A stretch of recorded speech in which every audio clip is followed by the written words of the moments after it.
That was audio from my Oblivion LP, part 37. Wait, I can kill them? Yeah. I just wanted to say, watch it. I have some interesting quotes. Yeah. If you're wondering what the joke is, friendship really is magic. It's because this is the dagger of friendship. And I believe its enchantment was like increased mana or increased magic or something. I can't really remember. So me and Bryce had this joke where friendship really is magic. Who knew? It's pretty funny. Go check it out. If you can actually watch the entire video, the story of this, not Oblivion, but the story of this game, Zombie Exodus, is pretty interesting. See you soon.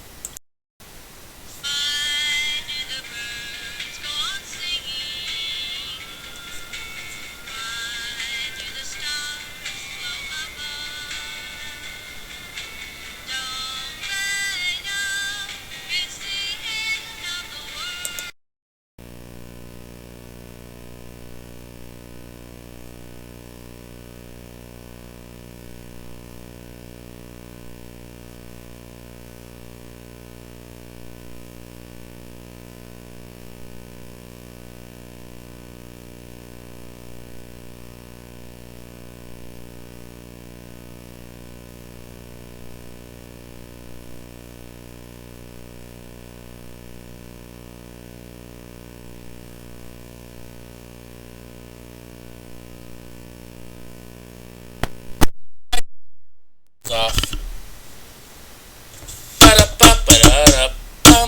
Anyways, in near darkness you stand, pressed against the damp side wall of the cabin. Thin rays of sunlight cut through the planks of the wind wall. The zombie's low, guttural grunts pierce through the closed door. Nearby, your hands are empty. To feel around for a weapon, any kind of weapon. Your fingertips glide through a pool of thin liquid. You raise your hand and smell blood. Outside, the zombie emits a shrill howl. You wait for what seems forever. Zombies are patient creatures. Your mind wanders and you think of months past and how you ever got in this mess. You think back to, and anyways, that was interesting.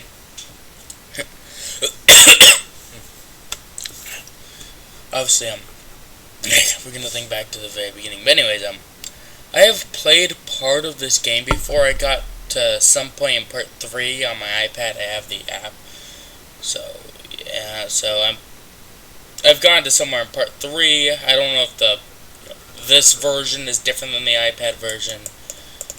I mean, its layout's different because I have to click show stats, and there's actually a booster bar I can just click, and there's no ads everywhere. Anyways, let's begin. You wake up in the apartment bedroom, news blaring on the television and the sound of a helicopter soaring outside. You stayed up way too late and don't remember all the details, but flashes of moments, drinking whiskey, chaos in the streets, your sister packing suitcases, and police cars lining up along the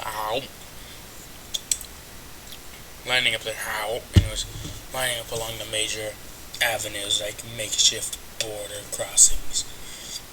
You glance around the apartment, hoping to see Emma. Your eyes adjust to the light, but the Jameson whiskey's hangover is a sharp kick to the back of the head. Your mouth tastes like mud, and the roller coaster ride your bed is taking it out of control. You think of Emma. You are her brother. Oh god. It's up to him. You are Emma's older brother, and you are Emma's older and very protective brother. You were staying with Emma in her high-rise apartment. She is a responsible woman who works as a nurse at a nearby children's hospital. Is the Adult Swim show any good? I honestly want to know. I should really check it out. I've actually, from a couple of my friends, I've heard it was a good show, so I've wanted to check it out. And is recently out of a long-term relationship. Her choice. On the other hand, she is also quite a free spirit and often takes it to random acts of dancing in inappropriate places, dragging you to karaoke night at the Broken Horn Tavern down the street, and hosting a few too many parties lately that end in a multitude of empty liquor bottles and evidence of other mood-altering substances. You grew up together, never apart since your parents both died when you were young, and the aunt who took custody was never a parental figure. You raised Emma, and she is your family. Let's get on to your profession. You had work today, but who worked when the apocalypse is starting? What are you getting out of? I'll call my client, tell him my years military. I don't have the. I already know I don't have the smart suits. I don't have the fitness to do this, but at least do this one since closest. But no, not. Yeah, this is literally the closest thing to me, even if it's miles away. You have spent years training as a Special Forces soldier. That's fine. This is also why I always choose a Special Forces soldier. I bet a lot of people do. Hold on a second.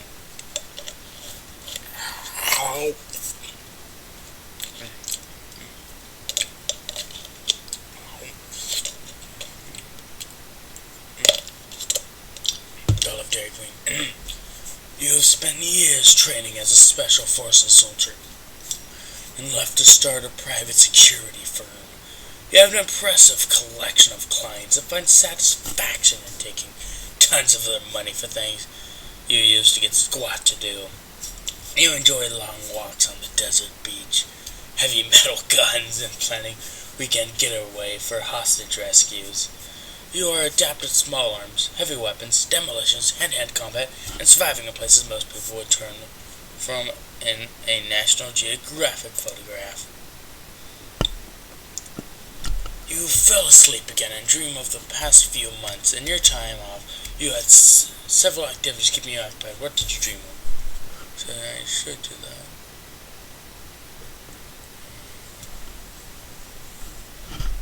I'm gonna pick up playing video games one. That's probably gonna be my second one. My main one will be some thinking gun range.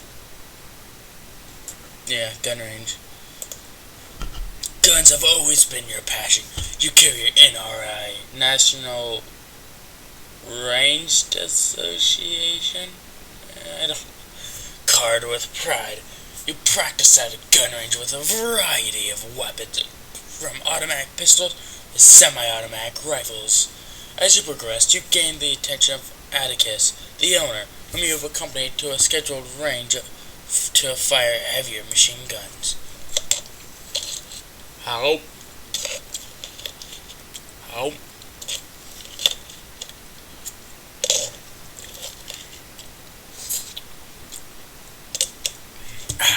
Cool. I also play video games. Fun fact. Actually, has a shooting range in my school. They don't use this anymore. They use it for a theater design storage, for the theater. Yeah. It's pretty cool. Every night is raid night. You play the most popular massive multiplayer game of ever.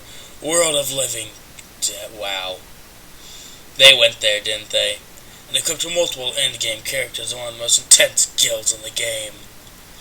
Celts of Deaderoth.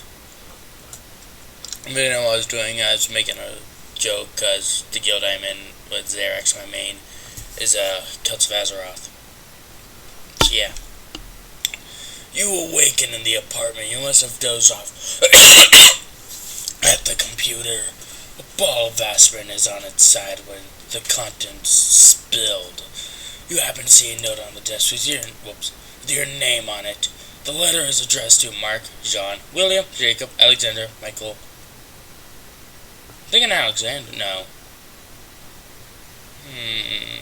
No. Yeah, because I was going to name it my name, but really I'm just going to go with Alexander because this character isn't completely me because I'm not in the military. Or haven't been in the military yet, I don't know. But, so, just Go with Alexander, I guess. What is your last name? Rod? Oh, I don't know. I'm a thing. Rodrigez. The note reads, Alexander, sorry for not being here when you woke up. I am heading out to get some things before we leave. You were sick, so I didn't wake you. But the city is getting worse. We need to get out. Be ready when I'm back. Emma. Most best female voice ever. We're at almost 10 minutes already. One second. Again, another bite. Just a couple bites. How?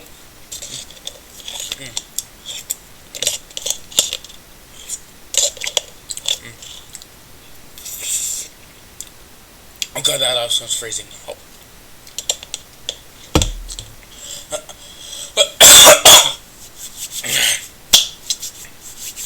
It's really not a good thing to eat / drink something cold when you're sick. Anyways. You awaken to a heavy, nauseous feeling in your gut. The clock reads 8:03 p.m. Emma has not been home in hours. You plop down on the living room couch and flip the television where a middle-aged Inkman reports. The CDC via the White House has just announced over 20% of the world is affected with the virus Zeta. Reports are coming in from around the globe of a massive spread of this terrible infection that attacks the brain and nervous system, quickly disabling the victim and reanimating the body of the afflicted. Moments ago, we heard from Dr. Anthony Willis, who has treated the infected, and say that they show deterioration of the bones and muscle, a yellowing of the skin, lack of fine motor ability, described as a drunken walk, and ability to speak. Dr. Willis goes on to explain the virus affects primitive areas of the brain and acts as a parasite, which I was thinking with chocolate on that parasite, which rewrites the nervous system of the host to take over functions of the body. Infected become aggressive, attempting to bite or otherwise injure others and pass on the virus. This just in. Governor Tate has declared a state of emergency, and the National Guard has come in to keep peace in the streets and enforce a mandatory curfew of 9 p.m. You peer outside though. I'm gonna close this window because it's bothering me. Even though it's on the entire other side of the screen. You peer outside the apartment for 7. You peer outside from. English has no. What? What am I? Let's see. Name Alexander Rodriguez. Profession soldier. Gender male. Part escape. Okay. My character is going to be quite human. You peer outside the window from 7 stories up. Notice crowds of people formed outside. Sirens blare as police vans and cruisers skirt up and down streets. The news helicopters swarm overhead. You remember now the infection. It was only a few days ago you heard of the outbreak. Emma mentioned the reports at the hospital were of fatal, highly contagious virus spreading like a forest fire if the force was doused with gasoline. One sec. The lights flicker and the television set dims and cuts off. Light streams in through the apartment windows, casting a golden glow through the air, which fades in the recess of the room. You hear movement in the hallway outside of the apartment and rush to the door. All is silent. You wait and listen, pressing your ear to the hard wood surface. Silence. You move back to the television, flip the power on and off. Nothing. The dim ambient light from outside coats the room. Time creeps by as you consider your next move. A sharp scratching noise seeps through the ceiling. Nope, I can't do a scratching noise. Once, then twice. metal scrape, that scrapping cement. I couldn't tell if it was scraping or scrapping. Now from out, so that's got to be scraping, because scraping cement. So scraping cement. You spin in a full circle. The sound comes from the floor above. The scratching builds into harsh screeches, like a fork digging deeper and deeper into a styrofoam plate. The sound intensifies for several minutes, and then ceases. Okay, I'm gonna have to think. The television pops back on. Pictures of infected running through that.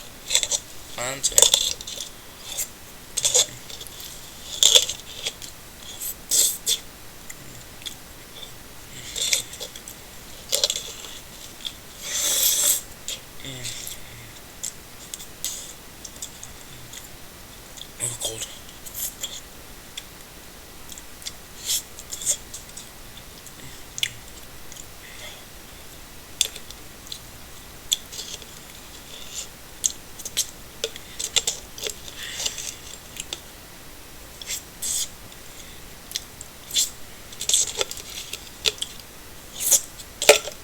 Oh god, cold. That's a really dumb idea. But well worth it. It was quite delicious.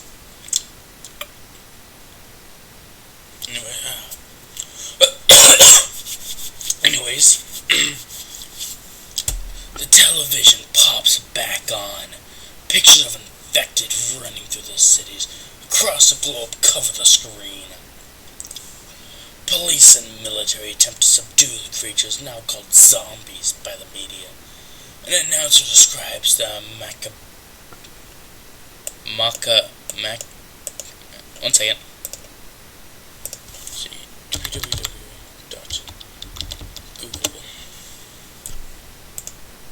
This is probably the most professional thing ever. Or is that word? Macabre.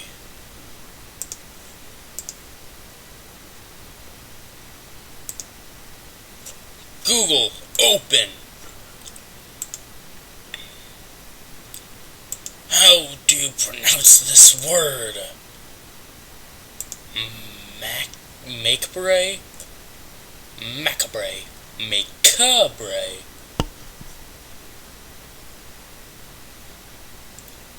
Macabre. So, macabre?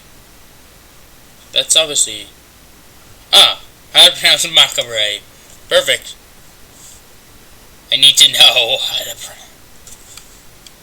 Is it macabre? Macabre. How to pronounce Jesus. Wow.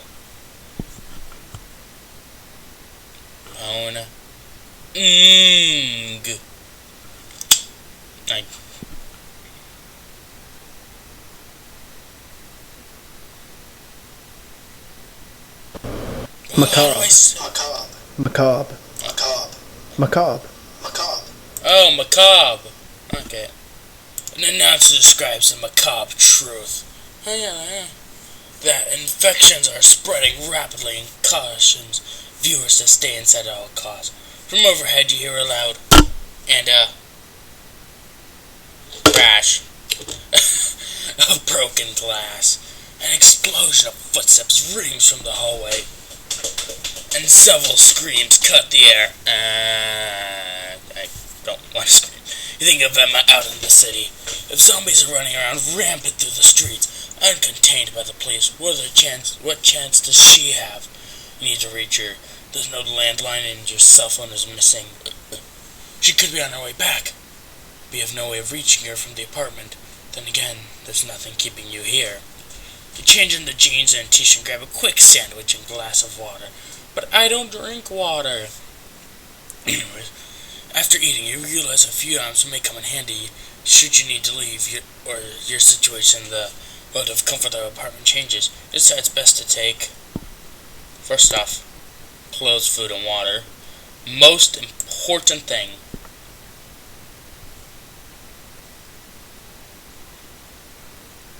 take a shotgun.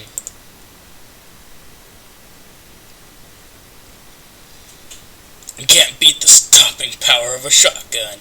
Even a zombie will think twice when you pump a slug in the chamber. Take your shotgun from inside the closet and grab a box of shells. What the hell is your sister doing with the shotgun anyways? I also wanted to grab the wallet. Oh well. Now it's time to make a decision. Emma is a smart and capable young woman. We are at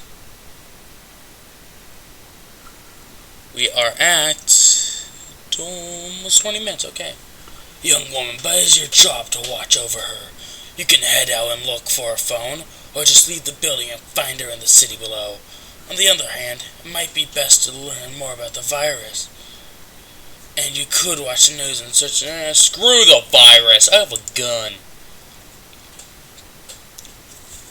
You heard in the hallway someone... You head into the hallway. Someone will let you use the phone to call Emma. There have to be others still in the building, behind locked doors. Finding your sister is your only priority. The lights flicker and cast an eerie glow all around. Power fluctuates off and on. It's silent again. Way too silent. 7A, 7C, 7D, 7A, 7C, 7D, 7A, 7C, 7D, 7A, 7C, 7D, 7D, A, D, C, Q, D.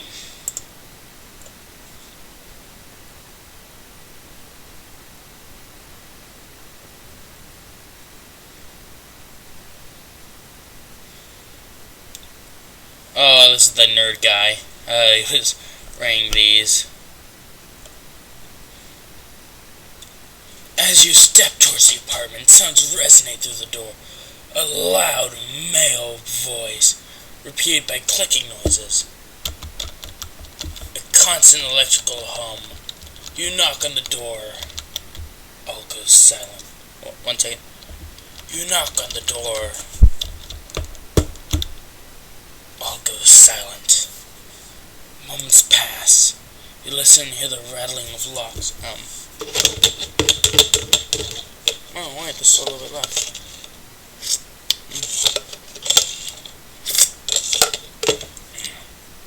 Those were the locks.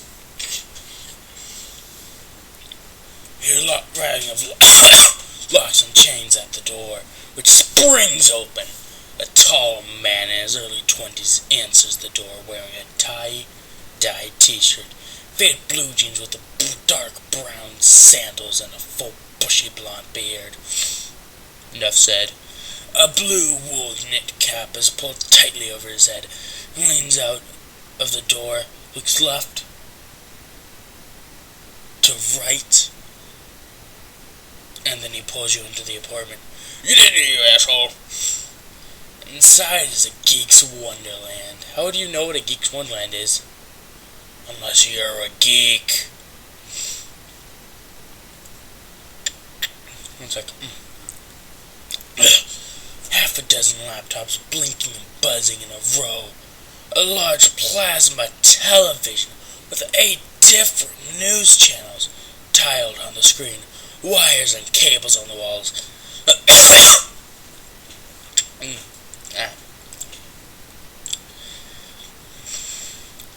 Hanging from the ceiling and crisscrossing every inch of walking space. Dozens of open cans of Red Bull spread across the various surfaces. Comic books and graphic novels strewn about.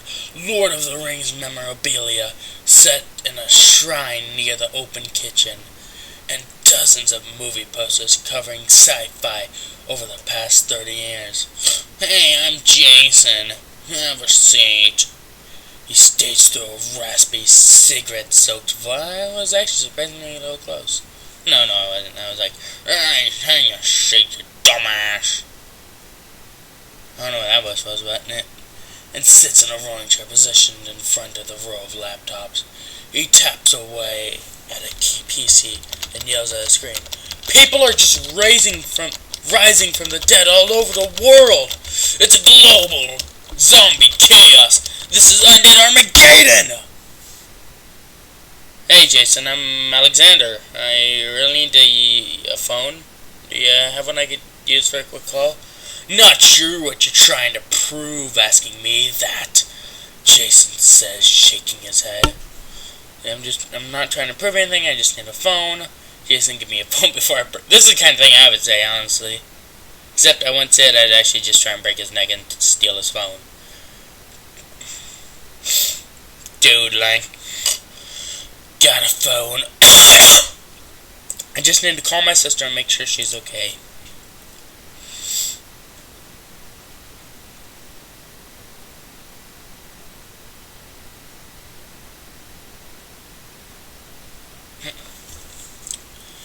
Jason moves an earbud from his head.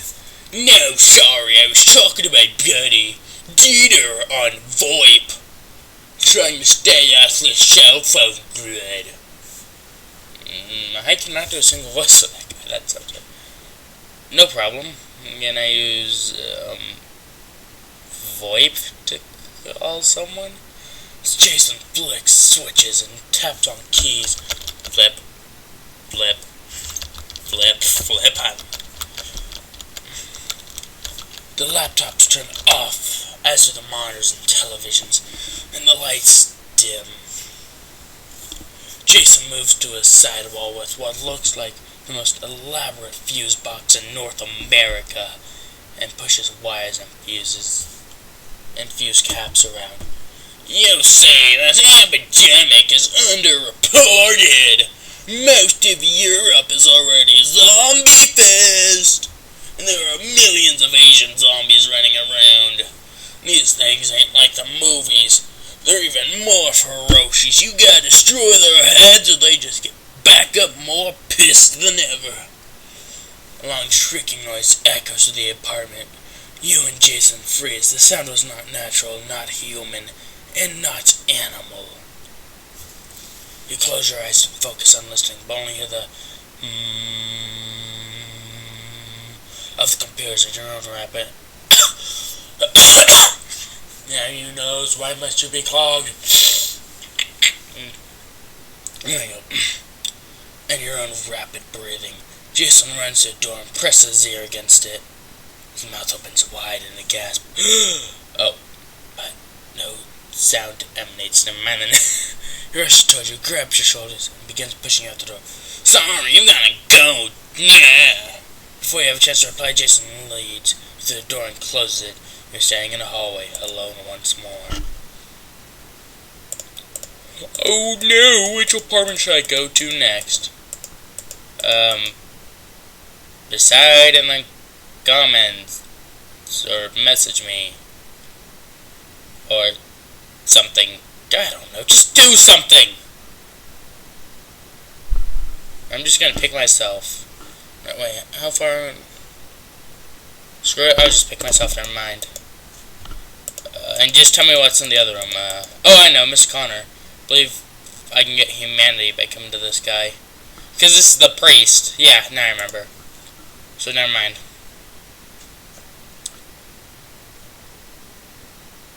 You knock at the door, but notice it is ajar. Oh, one second.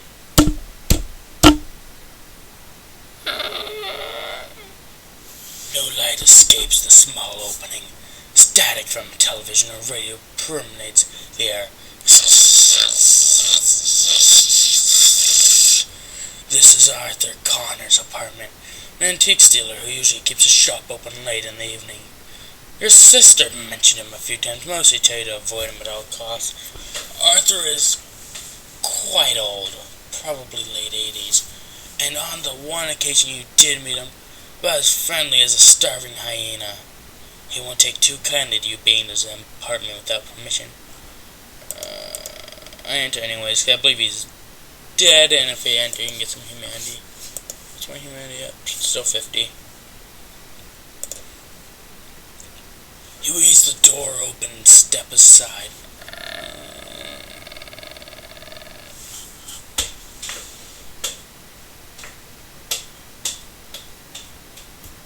Helicopters outside thrust light through the blinds, finding a striped pattern across the wall of the apartment. You stand in the living room atop the oriental rug, stretched across the hardwood floor. Victorian-style couches and a love seat are arranged in the center of the room, with the Victorian On a pedestal next to them, he glanced at the old music box player with its large funnel-shaped horn and hand crank that spins the record. Considering how it was made in such a simpler, less zombie-filled time. Ba-da-ba-ba-da-ba. That's not funny. Impressionist art hangs from the wall, and a statue of Aphrodite and Apollo stand guard on either side of the apartment's lone exit. You check the bedroom and find a well-kept room in perfect order. A closet full of old clothes pressed and hanging on or folded in neat places. A large streamer. I don't know why, but I thought it said take this out. I just stopped sounding anyways.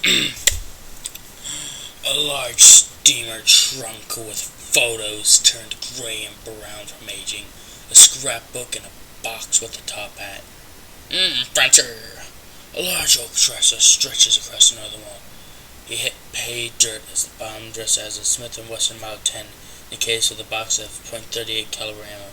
Took gun ammo and returned to the living room. Wow, perfect. Good thing I took the shotgun. So I honestly wanted to take the revolver, because I just like revolvers. I also like shotguns.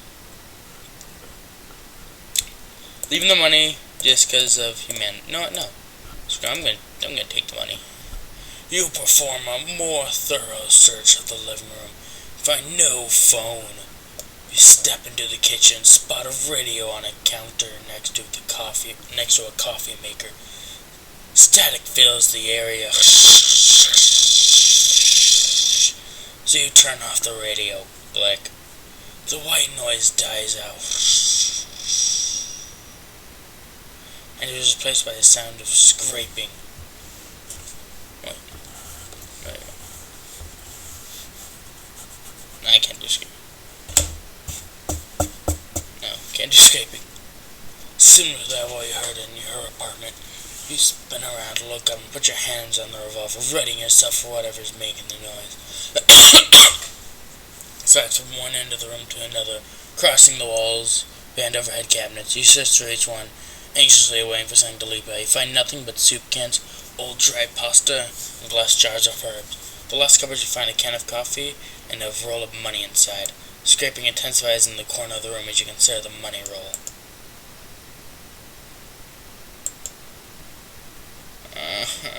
Let's see, am I gonna be... Yeah, I'm a good guy. Yes. You put the money back in the coffee can, place it in the cupboard, and head out of the kitchen. Having checked off Connor's point, you walk back into the hallway. Humanity increases slightly. You realize that staying upstairs is a waste of time, and if you want to find Emma and get out of the city, you'll have to make your way downstairs. Well, everybody, we're going to end it here. This has been Zombie Exodus Chapter 1. Chapter 1-ness. Yay. Hope you enjoyed. See you next time.